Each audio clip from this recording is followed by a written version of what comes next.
Olá pessoal, tudo bem? Para quem não me conhece, meu nome é Camila e hoje a gente vai falar sobre Emma, da Jane Austen, que por enquanto é o meu livro preferido dela. Eu li 5 dos 6 romances, falta apenas Persuasão dos romances completos, né? Principais ali dela. E o mais famoso a gente sabe que é Orgulho e Preconceito, e eu já tenho resenha para este livro aqui, pode clicar nas cartas para assistir, mas eu gostei mais de Emma. Eles dividem mais ou menos ali os 3 primeiros, que é a Abadia de Nottingham, Razão e Sensibilidade e Orgulho e Preconceito, como uma fase da Jane Austen um pouco mais jovem. E depois vem Mansfield Park, Emma e Persuasão, que é uma fase um pouco mais madura. Então, ao meu ver, as construções de frases estão ainda mais elegantes.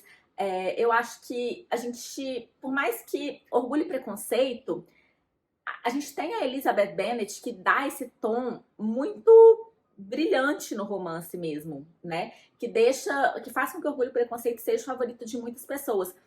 Isso ocorre muito por causa do discurso indireto livre. A Jane Austen, ela tem um jeitinho dela de escrever com aquela ironia e tal, porém ela usa muito o discurso indireto livre, que é um eco da personagem principal. Então, como a Lizzie é uma personagem mais carismática, acaba que muitas vezes as pessoas gostam mais de Orgulho e Preconceito, porque tem esse carisma da Lizzie. Enquanto aqui em Emma, ela é uma personagem um pouco mais controversa. A própria Jane Austen fala que é uma heroína da qual só ela vai gostar. Mas nos dias de hoje, as pessoas gostam muito da Lizzie, mas, por exemplo, as pessoas gostam muito mais da Emma do que da Fanny de Mansfield Park, que é uma heroína, eu acho que hoje em dia, pelo menos, muito mais controversa até do que a própria Emma.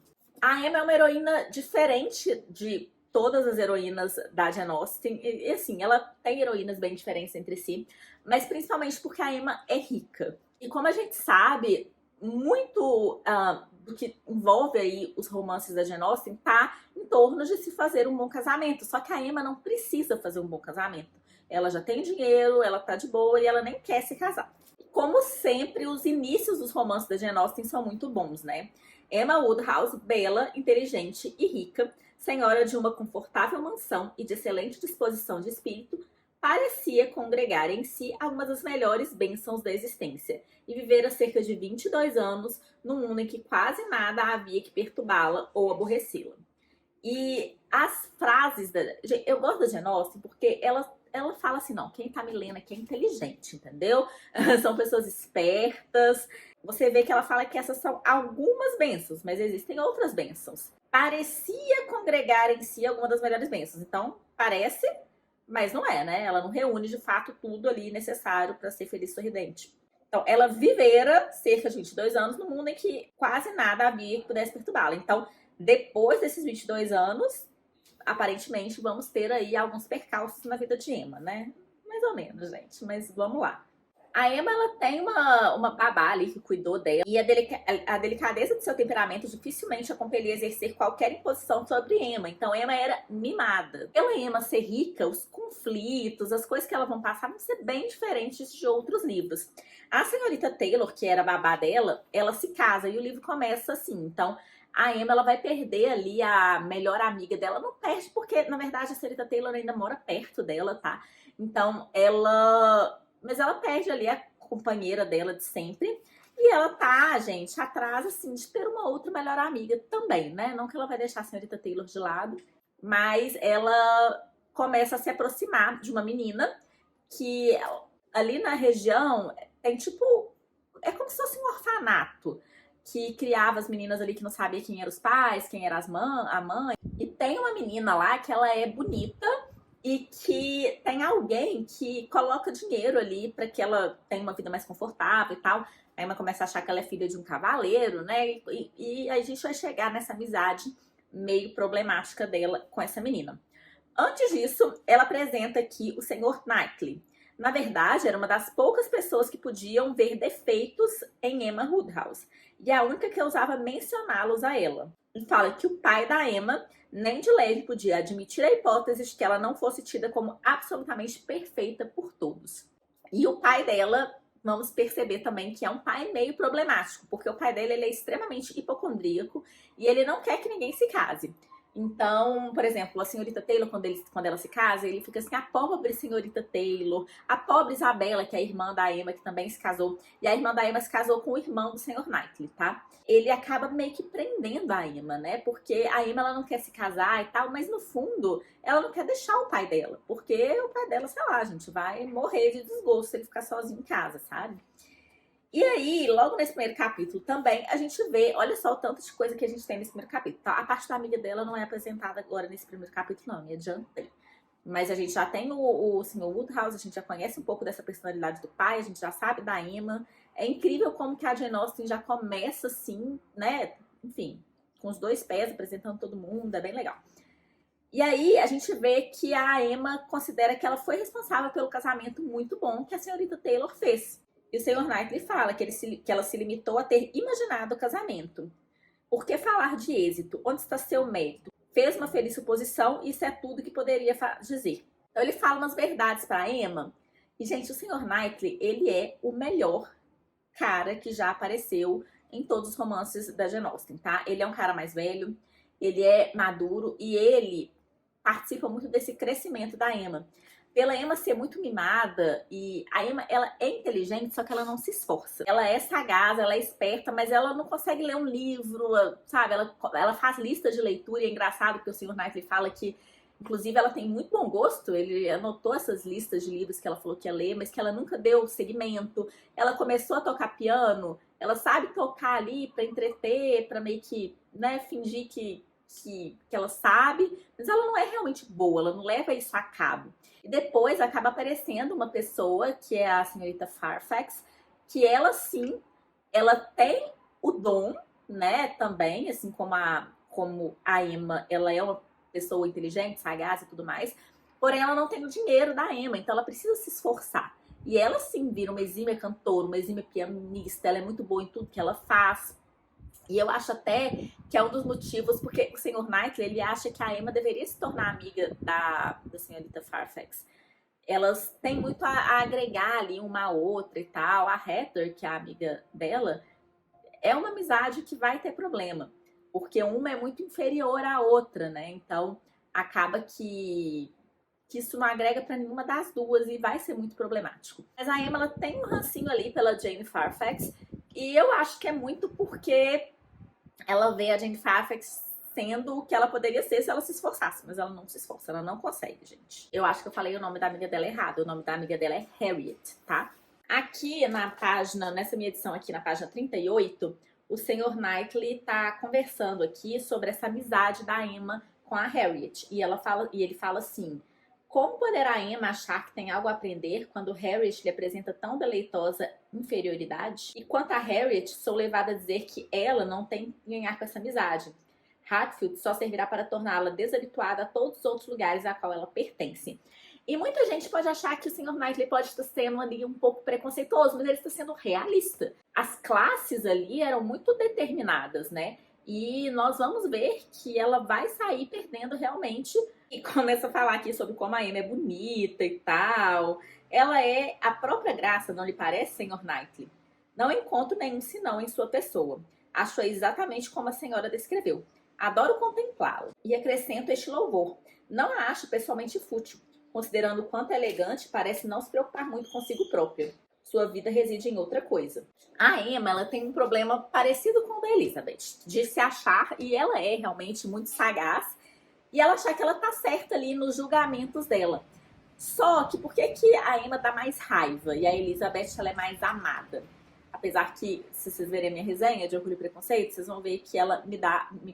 assim, eu fiquei com muita raiva da Elizabeth até metade do livro. Apesar de me identificar e achar que eu faria o mesmo. Mas, enfim, né? É sobre isso. Hipocrisias.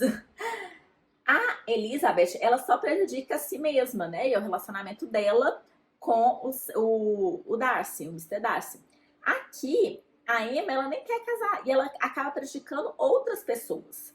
Ela acaba sendo muito intrometida com essa mania de querer ser casamenteira e ela acaba prejudicando a amiga dela, que é a Harriet. Então, assim, sem, né, dar muitos grandes spoilers, a Emma, ela quer que a amiga dela, a Harriet, fique com uma pessoa que é mais superior ali. Só que essa pessoa, e o Sr. Knightley avisa, ele ele falou, olha, eu sou, né, amigo dele, eu convivo com ele ali, e eu sei que ele não quer casar com uma pessoa que não tenha status, dinheiro e tal. E esse livro aqui, gente, ele é muito inspirado em As Patricinhas de Beverly Hills. Então, eu não sei como o livro ele vai ecoando o que a Emma tá pensando. Eu não sei se as pessoas que estão lendo ali vão achando igual a Emma, que essa pessoa que ela quer casar, a Harriet, tá realmente apaixonada por a Harriet, sabe? Porque até por eu já ter visto As Patricinhas de Beverly Hills, eu já sabia que não era, né? Então, não dá certo. E a Harriet perde um casamento muito bom, assim, pra ela. Que ela é pedida em casamento por uma pessoa, que é um cara que é ali do campo, que faz mais trabalhos manuais, mas é um cara que tem dinheiro. Então, é um cara que tá subindo ali na vida pelo trabalho, né? Diferente da Emma e tal, que vem de uma família rica, o próprio Sr. Knightley também. Sempre julguei a amizade de vocês muito insensata, disse então o Sr. Knightley, embora eu tivesse guardado minha opinião para mim. Mas agora percebo que ela será intensamente desastrosa para Harriet. Isso quando ele descobre que a Harriet negou esse casamento, né, que seria muito bom. E que os dois se gostavam. Você irá infundir ideias sobre sua beleza e sobre seus méritos que em breve ninguém a seu alcance será suficientemente bom para ela. Quando a vaidade age sobre a cabeça fraca, produz toda a sorte de danos. Como eu falei, gente, ele está sendo realista, tá? As coisas como elas são naquela época. Em uma conversa da Emma com a Harriet, a Emma fala que não quer se casar. E ela diz que ela se casaria se ela estivesse apaixonada por alguém, mas que ela não vê ninguém assim que ela poderia se apaixonar. E ela falou, sem amor, penso que seria tola se quisesse trocar a situação que eu tenho. Não aspiro fortuna, não quero emprego, não pretendo ser importante. Acredito que poucas mulheres casadas sejam tão donas da casa de seus maridos como sou do meu pai. E nunca, nunca poderia esperar ser mais fielmente amada e considerada importante, sempre tida como a primeira e sempre com razão aos olhos de outro homem como ao dele. E realmente, né? O casamento muitas vezes era a única alternativa para a mulher, mas a Emma não precisava disso, gente. Então, como ela não se atraía ali por ninguém, para que ela vai casar, não é mesmo? Ela já tem o dinheiro, ela tá de boa na lagoa. E a Emma, ela vai cometendo erro atrás de erro. Então ela acha que esse cara tá gostando da Harriet, mas não tá. E aí é desastroso. Aí depois, gente, ela começa a se interessar ali pelo Churchill, que ele é filho do cara que a Miss Taylor casou. Só que assim, depois ela vê que ela não ama ele não, era só um negocinho ali. E ela começa a fantasiar, inclusive, dele pedindo ela em casamento e ela negando, porque ela não vai abandonar ali a casa do pai dela e tal, né? E ela acha ele interessante, mas ela não gosta dele. E ela começa a achar... Aí, nisso, a Jane Fairfax vem, teoricamente. A Jane Fairfax, ela foi meio que adotada. A tia dela mora ali, né? E é importante também que é uma família que não tem tanto dinheiro, tá? E a Jane Fairfax vem passar um tempo ali. E a Emma, ela já tem um ranço, porque de tudo lá que a tia dela fala é Jane Fairfax, Jane Fairfax. E ela tem uma coisa... Sabe aquela coisa assim que quando começa as falas dela aqui no livro é muito engraçado, porque você não tem fôlego. Sabe aquela pessoa que fala, ela é um pouco inconveniente, enfim, tem uma hora que a Emma dá um fora nela, mas é muito feio assim o que a Emma faz. Depois talvez eu fale disso aqui nessa resenha, porque eu não tenho roteiro para as resenhas, né? Então eu vou falando à medida que eu acho que vai ser legal falar aqui com vocês. Bom, enfim. Aí a Jane Fairfax vem e ela começa a achar, gente, que a Jane Fairfax tem ali um caso com o marido da amiga dela, sabe? Ela chega um piano e ela começa a achar que é um presente desse cara. É uma loucura. Ela tem assim, engano atrás de engano. Ela acha que tá percebendo as coisas, não tá percebendo nada. Um caos. E aqui a gente vê que ela também é bem preconceituosa, tá? Talvez não fosse muito lícito esperar que ele sentisse o quanto era inferior a ela em talentos e em todas as sutilezas da mente. Ele devia saber que os Woodhouse se haviam fixado em Hartfield já por várias gerações, ramo mais recente de uma família tradicional. Então, ela tem muito isso, né? De que a família dela, por ser mais tradicional, por estar há mais tempo, enfim, que ela é superior de alguma forma por causa disso. Mas aí a gente vê ela enxergando um pouco também o quão ela errou, né? Se ela havia interpretado tão mal os sentimentos dele, que era o cara que ela queria que casasse lá com a amiga dela, que achou que estava apaixonado com a amiga dela, e não era bem assim. Pouco direito lhe cabia de se admirar que ele, com todo seu egoísmo a cegar-lhe, se equivocasse com os sentimentos dela. Enfim. Então, assim, sequência de erros. Aqui, ó, sobre a Jane Fairfax, no capítulo 20, na minha edição, página 157. Jane Fairfax caíra em boas mãos, recebendo somente carinho dos Campbell e adquiriram uma excelente educação. Seu coração e sua mente receberam todas as vantagens da disciplina e da cultura. Todos os seus pequenos talentos se desenvolveram no convívio dos grandes mestres. Sua inclinação e suas habilidades eram igualmente merecedoras do quanto a amizade lhe havia proporcionado. Como a Jane Fairfax foi criada ali com os Campbell, ela teve acesso à educação e ela já tinha uma sagacidade, uma inteligência, né? Ela era bonita, enfim. E aí a gente descobre que o Churchill, que é aquele que é filho do cara que casou com a babá dela, que ele esteve em Weymouth na mesma época que a Jane Fairfax. Então eles se conhecem dali e tal. E, gente, a Jane Fairfax, ela é bem reservada, tá? Muita gente não gosta da Jane Fairfax. Mas, se essa pessoa, que nem a Emma é, espontânea e tal, é pra quem pode, é pra quem tem dinheiro, é pra quem... Entendeu? Quem não pode, quem, igual ela, né? O que ela ia fazer? Ela ia trabalhar de preceptora, a Jane Fairfax. Então, ela não podia ser essa pessoa espontânea, feliz. Não, gente, é pra quem pode. É o que todo mundo critica lá, a Fanny em Mansfield Park. Vejam a minha resenha de Mansfield Park. Vou deixar aqui no link pra vocês, aqui no card pra vocês. Porque eu faço uma defesa da Fanny. Porque dentro das condições que ela tinha, não tinha como ela ser de outra forma, né? Toda a moralidade dela e tal protegia ela naquela situação. Bom, o carinha lá que ela queria que casasse com a amiga dela, casa com uma outra menina lá, que tem dinheiro, mas que não tem posição, tá? Ela enriqueceu, a família dela ali ganhou dinheiro de formas que a Emma não considera legais e que, sinceramente, nem a gente considera legal, porque dá a entender aqui que tem alguma coisa a ver com o comércio de escravos. Inclusive, ela não deixa claro, só que tem reticências e ela fala muitas vezes Bristol, Bristol, Bristol. Tipo, sério, eu fiquei grifando aqui na minha edição, ó, quantas vezes ela falava Bristol. Então tem aqui, aqui, aqui tem de novo. Tipo assim, em pouco tempo ela fala muito Bristol. E Bristol era famoso pelo comércio de escravos. Então não acho que ela tenha feito isso sem querer, né? Mas essa menina que ele casa, gente, é bonitinha e tal, mas é chatinha, viu? Nossa, mas ela se acha a melhor amiga da Jane Fairfax. Bom, o Churchill, ele acaba voltando, porque o que acontece? O Churchill, ele é criado pela tia, que é rica. E o tio também. Só que a tia, ela é mais chatinha, assim. Ela quer, né, controlar, ela é mais rigorosa e tal. É aquele tipo de pessoa que não ia aceitar que ele casasse com qualquer pessoa, sabe? Por exemplo, se tem um dado momento que a Emma começa a querer que o Churchill fique com a Harriet. E é muito bom, porque a Jane Austen, ela constrói de uma forma que a Emma e a Harriet estão conversando, ela vai confessar que tá gostando de alguém que é muito superior a ela.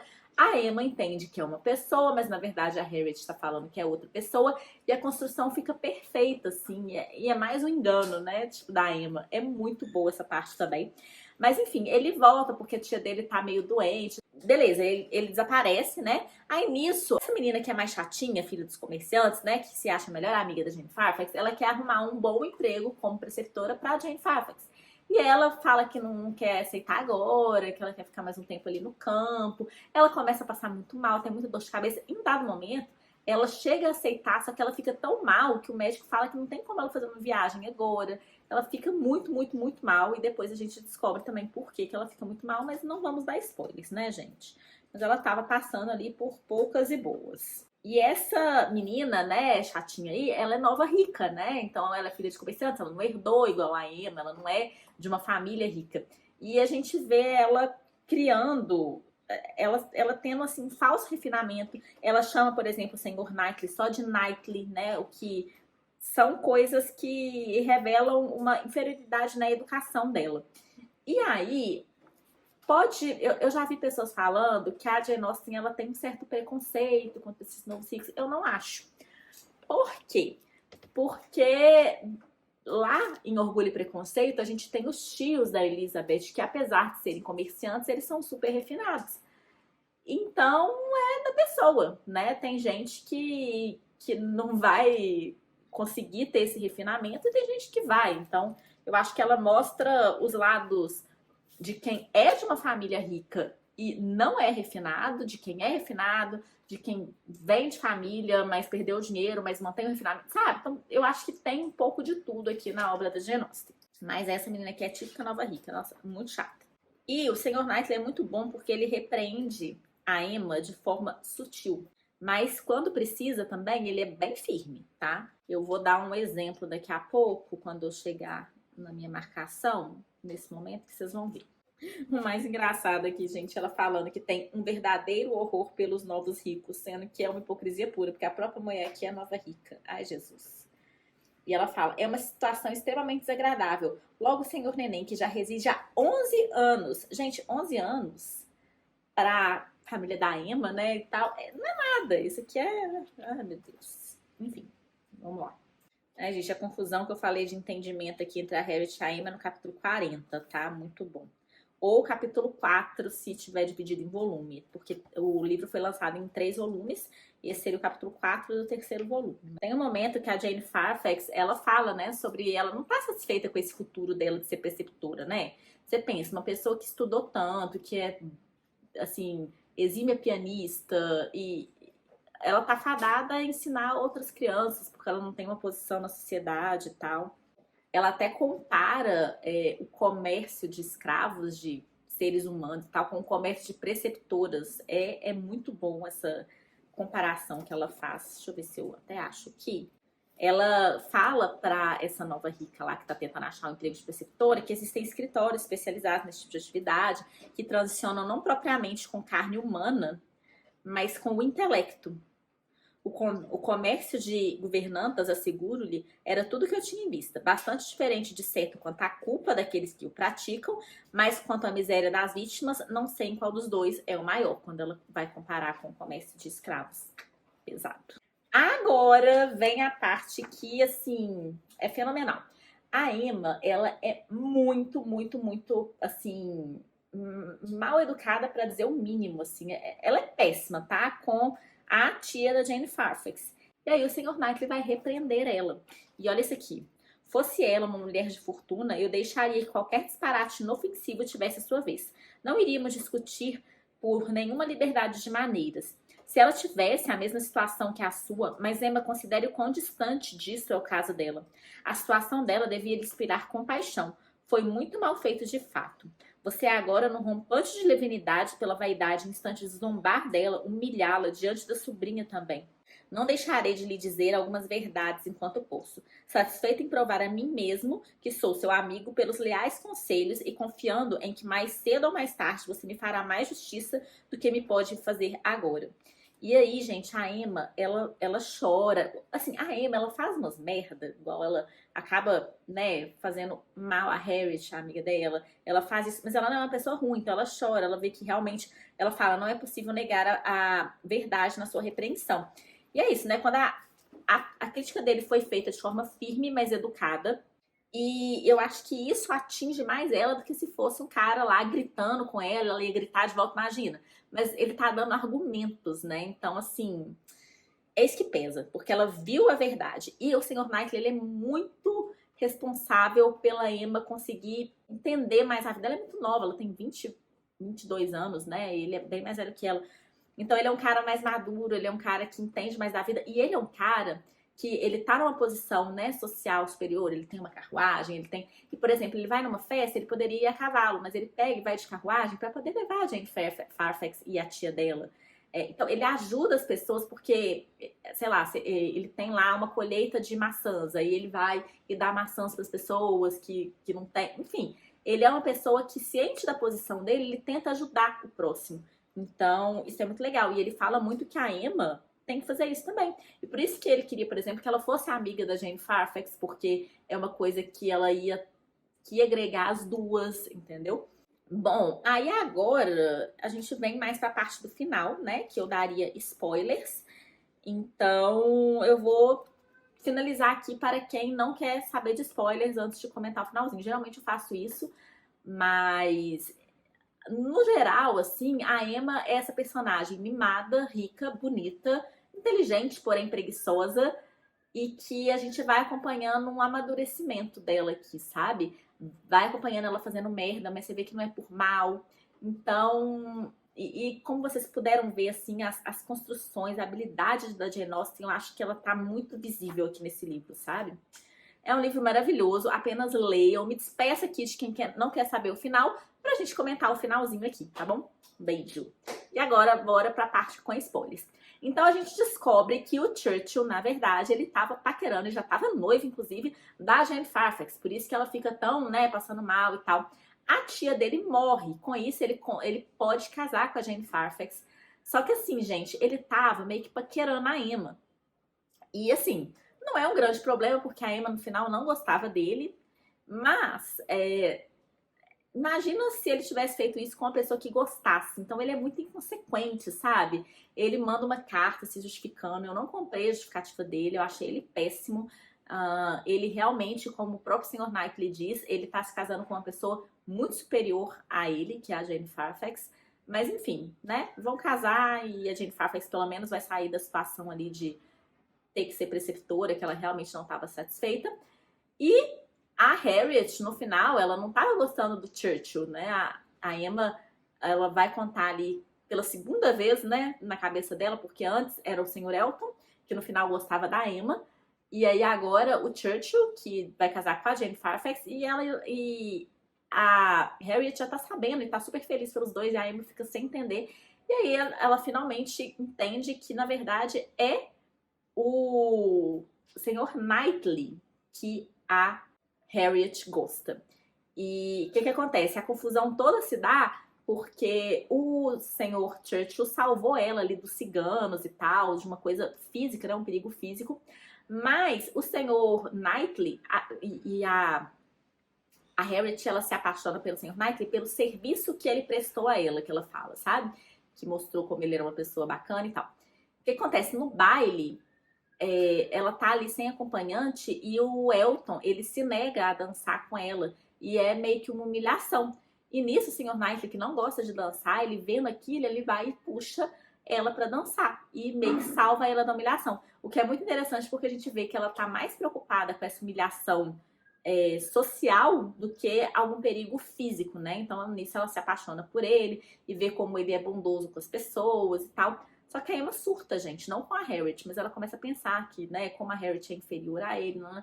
E ela começa a falar assim, gente, mas por que eu tô tão preocupada, né, na Harriet estar com o Sr. Knightley? E aí ela percebe que o quê? Que ela é apaixonada pelo Sr. Knightley. Aí ela fala que não tem nada a ver com o negócio dos ciganos e tal. Foi uma ocorrência muito mais desvanecedora. O Sr. Knightley vindo pra mim e me convidando para dançar quando o Sr. Elton recusou me atirar e não havia outro par no salão. Essa ação foi meritória. Essa foi nobre. Essa foi a nobre benevolência e a generosidade. Essa foi a assistência que me fez começar a sentir o quanto ele era superior a qualquer outro na Terra. Santo Deus, exclamou Emma. Isso foi o mais infeliz e o mais deplorável erro que poderia haver. O que podemos fazer agora? Porque o que acontece? Quando a Emma achou que era o Churchill, a Emma deu uma encorajada. É claro que ela não fez como lá com o Sr. Elton, mas ela falou, quem sabe, né? As coisas estão acontecendo aí. E ela fala, você não me encorajaria se soubesse que é o Sr. Knightley, na verdade, que eu tava gostando?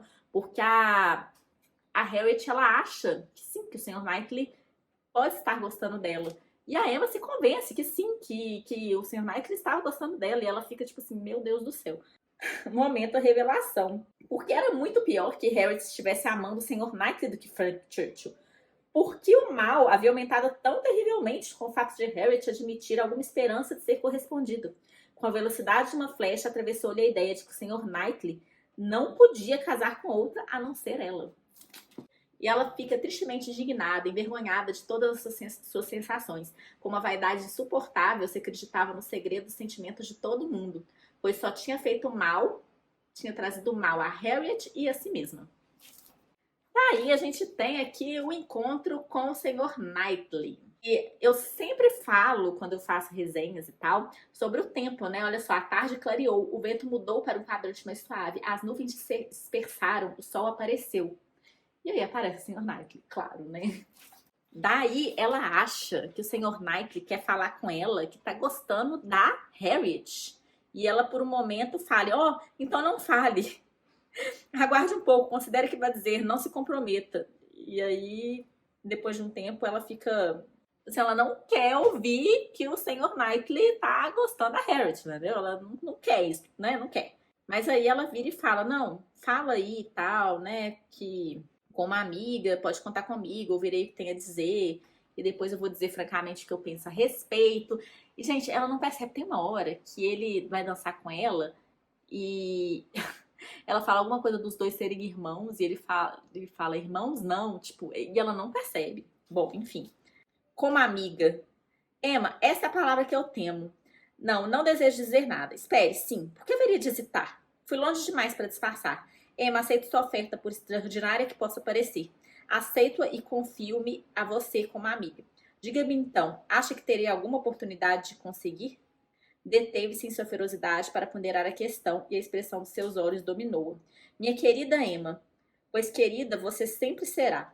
Seja qual for o resultado desta hora de conversa, minha querida, minha muito amada Emma, diga-me de vez, diga mesmo não, se for o caso. Ela não pôde dizer nada. Você ficou muda, absolutamente muda. Não lhe pergunto mais nada. Imagina o desespero, gente. Não sei fazer discursos, Emma. Se eu amasse menos, seria capaz de falar mais sobre isso. Mas sabe como eu sou.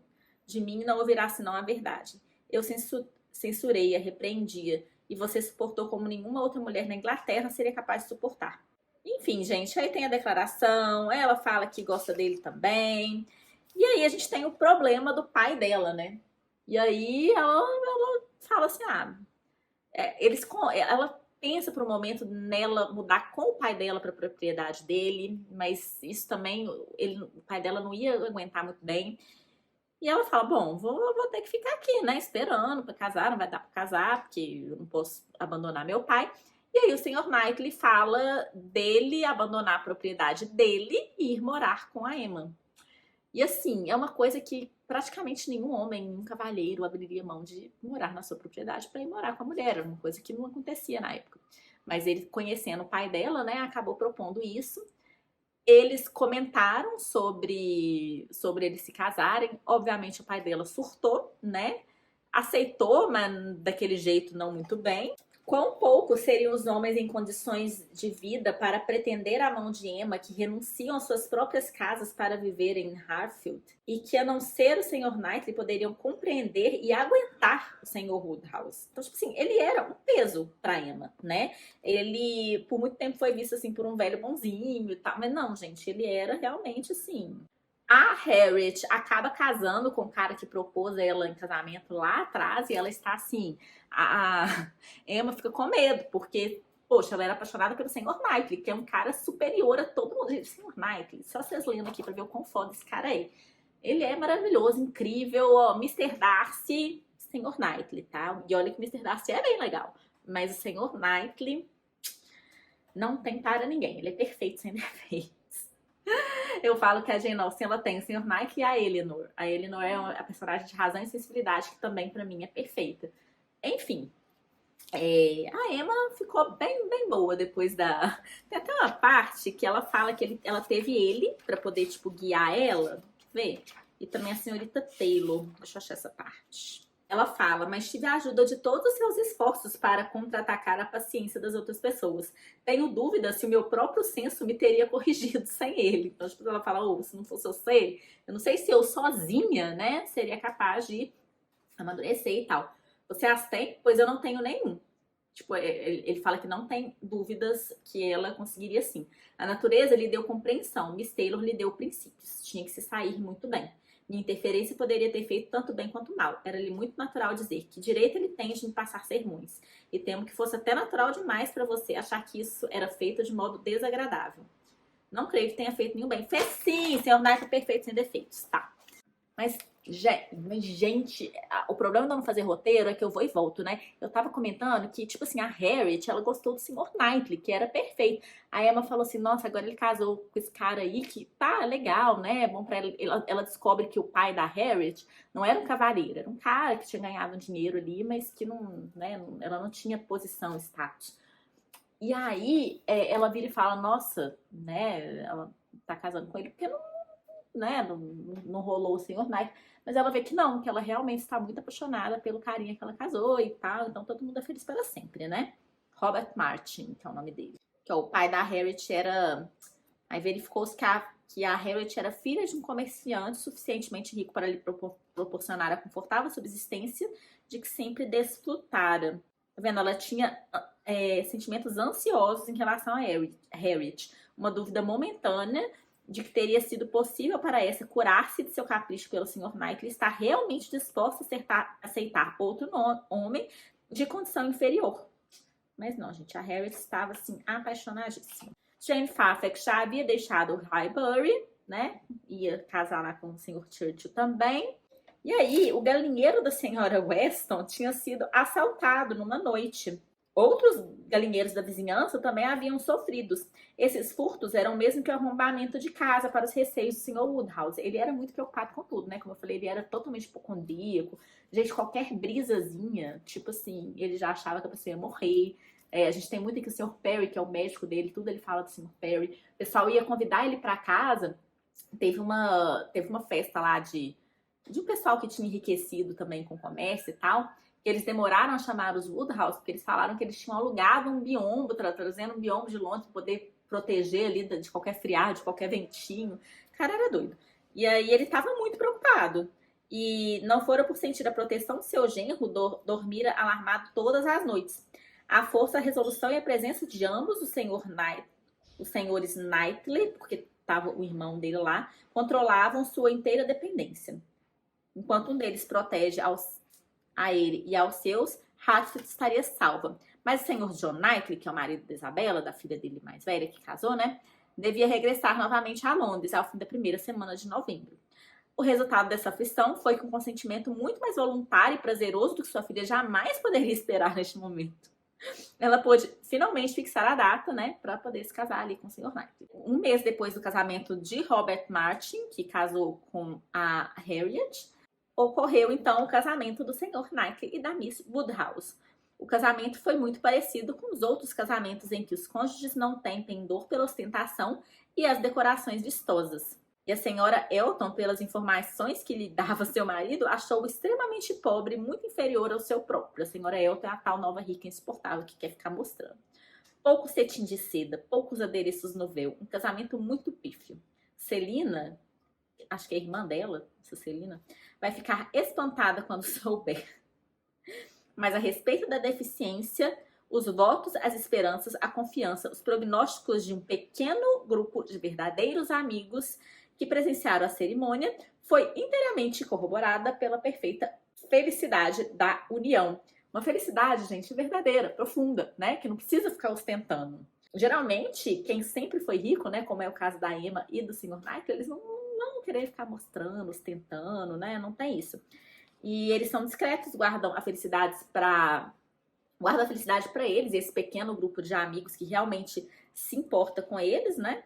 E essa coisa de ostentação é bem supérfluo, que geralmente vem mesmo de quem ganhou dinheiro e quer mostrar que ganhou, sei lá, né? Enfim, a gente vê muito isso, é bem atual, inclusive. Bom, e assim terminamos o livro, que é maravilhoso, gente. Apenas leiam. Emma, pra mim, o melhor livro da Jane Austen. Pode ser que Persuasão seja melhor, não li ainda. Mas entre os 5 aí, pra mim, até agora, em primeiro lugar, Emma, depois Mencio Park, depois Orgulho e Preconceito, depois Razão e Sensibilidade, depois Abadia de Northanger. Mas assim, os 5 são muito bons. A Razão e Sensibilidade, que é o quarto, eu acho que ele tá pau a pau com Orgulho e Preconceito, gente. A Eleanor é muito boa, é uma personagem muito boa. E lá a gente tem os ecos da Eleanor. Enfim, eu não gravei Enfim, eu não gravei a resenha de Razão e Sensibilidade, mas eu preciso parar de enrolar e gravar essa resenha, porque é um livro muito bom. Mas Emma, enfim, incrível, gente. Apenas leiam, tá bom? Um beijo, clica no gostei, me conta se vocês já leram Emma, qual é o seu livro preferido da Jane Austen. E é isso. Até o próximo. Tchau.